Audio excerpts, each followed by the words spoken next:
বর্তমান মানব সভ্যতার একটা বিশাল বড় সমস্যা হলো প্লাস্টিক।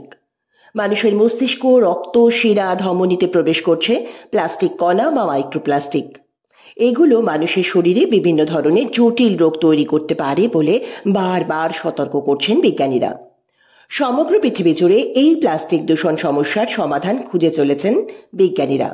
সম্প্রতি জাপানের রিকেন সেন্টার ফর এমার্জেন্ট ম্যাটার সায়েন্সের বিজ্ঞানীরা এক নতুন ধরনের প্লাস্টিক আবিষ্কার করেছেন, যে প্লাস্টিক সমুদ্রের জলে দ্রবণীয়। দেখতে সাধারণ প্লাস্টিকের মতো হলেও এই প্লাস্টিক সমুদ্রের নুন জলের মধ্যে পড়লে কয়েক ঘন্টার মধ্যে সমুদ্রের জলে মিশে যাবে। কোনো মাইক্রোপ্লাস্টিক কণারও সৃষ্টি হবে না। এই প্লাস্টিক মাটিতে 10 দিনের মধ্যে মিশে গিয়ে মাটির উর্বরতা বাড়িয়ে দেয়। এই প্লাস্টিক এমনি সাধারণ প্লাস্টিকের মতোই মজবুত। এটি খাবার, ওষুধ এইসব জিনিস রাখার যোগ্য উপাদান দিয়ে তৈরি। এই প্লাস্টিক ভেঙে যাওয়ার সময় কোনো কার্বন ডাই অক্সাইড তৈরি করে না। মাটিতে মিশে বিচ্ছিন্ন হবার পর এটি নাইট্রোজেন ও ফসফরাসের মতো পদার্থ ছড়িয়ে মাটিকে উর্বর করে।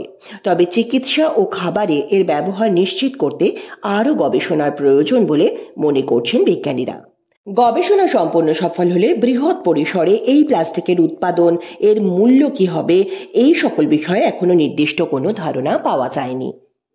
এই রকমই জানা অজানা এবং নতুন নতুন তথ্য পেতে সাবস্ক্রাইব করে জুড়ে থাকুন রিয়েল রহস্যের সঙ্গে।